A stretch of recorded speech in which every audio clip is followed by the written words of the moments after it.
Hi, this is Misha, and I kind of wanted to show a small project here and also talk about a gun that has recently returned to the market this summer. The Arsenal SAM7R. This is a true import from Bulgaria. Chambered for 7.6239. Built on a true hot die forged milled receiver with a scope rail, standard rail. 16.25-inch chrome lined cold hammer forged barrel. Takes standard AK magazines. I've got a Arsenal waffle in it at the moment. This is my kind of customized one. We'll talk about that in just a minute. But I also brought out a standard one. This is from the newest import batch here.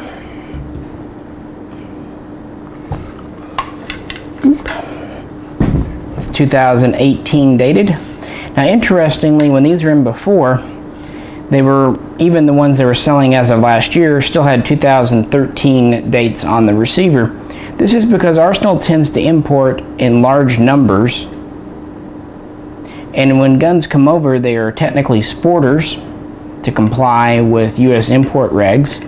So as imported, they'll have a thumbhole stock, the muzzle device will be tack welded on, they won't have a functional bayonet lug, and they won't be able to feed from double stack, aka traditional magazine. This is all to comply with the 89 ban, and then the extension applied in 98. What Arsenal will do, they won't just bring over, say, 5,000 and then convert them all at once. They'll convert them as needed, you know, a few hundred at a time.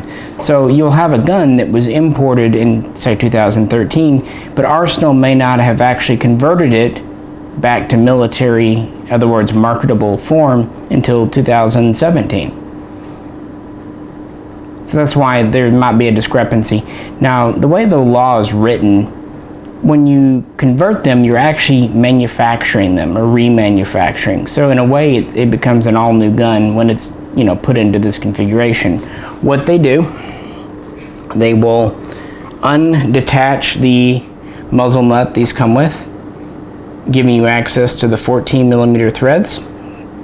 They will put various devices on. The 61, the basic version, just has this shark gill device, which is an Arsenal brake. It's actually pretty effective considering how small it is.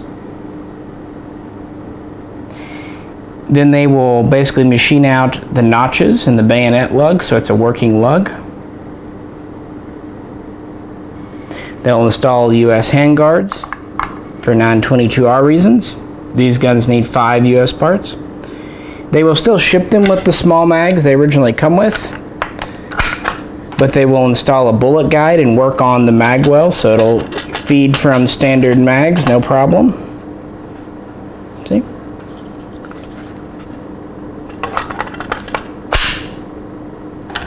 And then in the back, they will pull off the thumbhole stock and install a pistol grip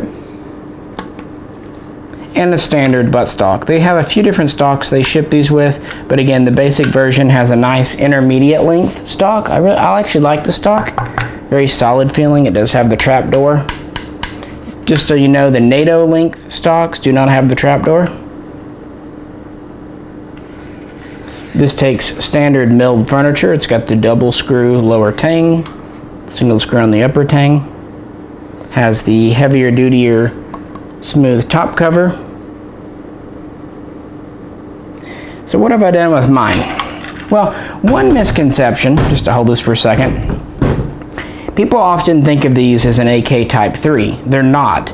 They're a Bulgarian AR-M9 type gun, which is a modernized Bulgarian variant they've been selling for about 25 years. Basically what they did, they took the milled receivers from the original AK, they went to a press and pin barrel because it's faster, easier to head space, just more modern manufacturing techniques, also easier to remove if you need to and replace. So they took an AK-74 style front end assembly, so we have a vertical gas block, have a bayonet lug here, have the thinner profile barrel, AKM AK-74 thin, So they did this to kind of combine more modern features, a little lighter weight. It means it's a more balanced gun, a little bit lighter than the original. And the AR-M1 is kind of their flagship, de facto, standard gun. And we have a video talking about the AR-M series, so if you're interested in that, check that out. So what I've done with mine, essentially I've just changed the furniture. I put on AR-M9 handguards. I really like these. They're kind of a triangular shape. They're very good at heat dispersion. Have a stainless steel heat shield. Then I put on an AR-M9 stock. It's a kind of a hollow polymer stock. It's got a nice rubber recoil pad. It is NATO length, but because of the curve, it doesn't seem quite as long, and it sits in your shoulder nicely. I put on a Arsenal saw type pistol grip. And really the only gunsmithing part, I replaced the front sight. Now Arsenal offers the AR-M with both 14mm standard front sight and 24mm AK-74 front sight. After a while, I felt like, I kind of like having this style. So I put this on. This gave me the forward bayonet lug, 24mm threads. We've got an egg beater type flash hider stuck on the end, which is Bulgarian standard for the 24mm. This will also take things like the 4-piece flash hider.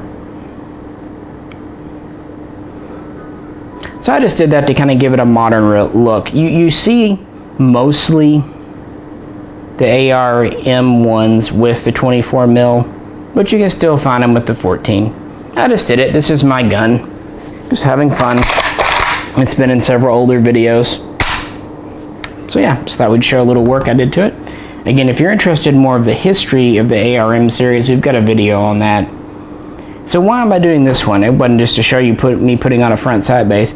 I just wanted to bring awareness to the fact that the SAM7R is back. They disappeared for about 6 months, a little longer, and prices started to rise. And I really think this is a good gun. And I think in the future it'll really get some acclaim, because this is the first milled receiver import to come in since the days of the Chinese. And even then, there aren't that many. Not many at all. You have the Valmets, and not all Valmets are milled. A lot of them are stamped. The M62 is milled. Some of the M78s are milled.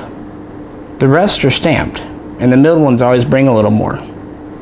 Also, the M76 and 308's milled. Just before it says anything. Most milled guns came in from China, but even then, there aren't that many. You have the Polytech Legend, and that was pretty much it. There was a national match on a milled receiver, also Polytech. So there were a few milled guns from that era, but most Chinese guns were still stamped, and today the milled Chinese guns bring a premium. Then in the Mac 90 era, they brought in a few milled Mac 90s, and that's really it until the Arsenals. Arsenal began with a milled gun, the SA93, then the SLR95, which is exactly the same gun as this, but it came in still in band style. Then there was the SLR101, which was renamed later to the SAM7R. So this is a direct descendant.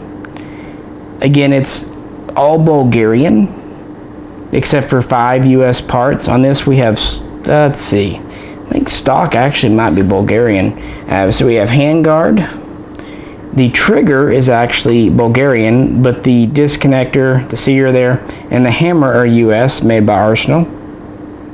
And then we have a pistol grip, which is American. And like I said, the 5th part is either this muzzle device or the stock, but I'm not feeling any US stamp on the stock, so I'm thinking it's the muzzle device, folks. Either way, the key parts, your receiver, your barrel, gas system, bolt group, all of that stuff, again, even your trigger, double hook, milled machine trigger, are original Bulgarian. So you don't get much more authentic than this. And I think in the future, when people realize that there were some milled guns coming in, and these aren't just made for the US civilian market, this is a legitimate semi-auto version of an actual military gun that Bulgaria has been selling for a long time, not only to the Bulgarian military, but a large number of export customers, including the USA, Iraqis, Afghanistan.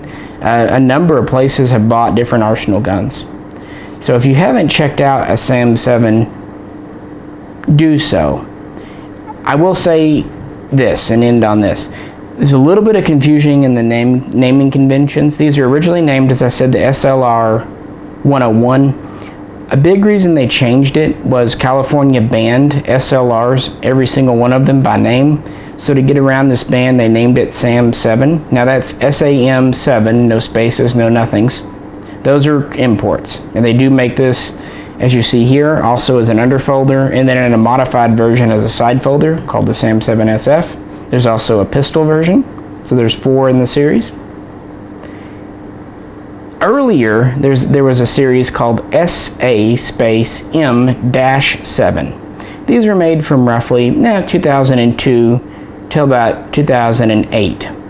These were very good guns built by Arsenal, but they were assembled in the USA using a virgin Bulgarian part kit on a receiver which was imported as kind of a blank forging and then machined out here in the USA. So the naming was a little bit different with the spaces and dashes. Also, these ones assembled in the US won't say Bulgaria on the side, they'll just say Arsenal Las Vegas. And the finish is a little different on them. It's a shinier, more commercial looking finish. This is very much a military finish, and that has led some people to be unhappy. I will say that it's a military finish. They aren't finishing these for the American market. It is a paint over phosphate finish. The idea in the military, since it is just paint, when it wears, you just repaint it with the parkerization, the phosphating underneath, giving the other layer of protection. So that's kind of where it is. These guns are built to military, not commercial spec, so there will be cosmetic things. Kind of think of Colt, guys. If you get a Colt AR-15, they usually run very, very nicely, but might have some scuffs and scratches when brand new. Arsenals are much the same way. I'm not speaking if this is right or wrong. I'm just telling you what you might expect, and if that bothers you, if you want a cosmetically very pretty gun, and I'm not saying that's a bad thing to want such a thing, but I would definitely say avoid Arsenals just to be safe, and also Colts, because any of these military contractors, when they make a gun, they're making them pretty much to the same standards that they make them for militaries.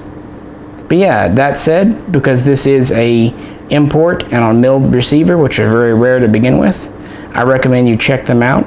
Also, I recommend you check them out because these things are damn reliable, as accurate as any other AK, and they're going to last a lifetime. The receiver, the barrel, the bolt group, it's all high quality. You're not going to shoot one of these out. As I've said oftentimes, if you could afford to shoot this gun out, you can easily afford just to buy another one, because this thing will last tens of thousands of rounds without any noticeable depreciation in accuracy or anything like that. In fact, they really only get nice and smooth after 500-600 rounds. By 1,000, they're very nice and broken in and just a joy to shoot. So I thought we would just highlight that. Like I said, I've had mine here for a while.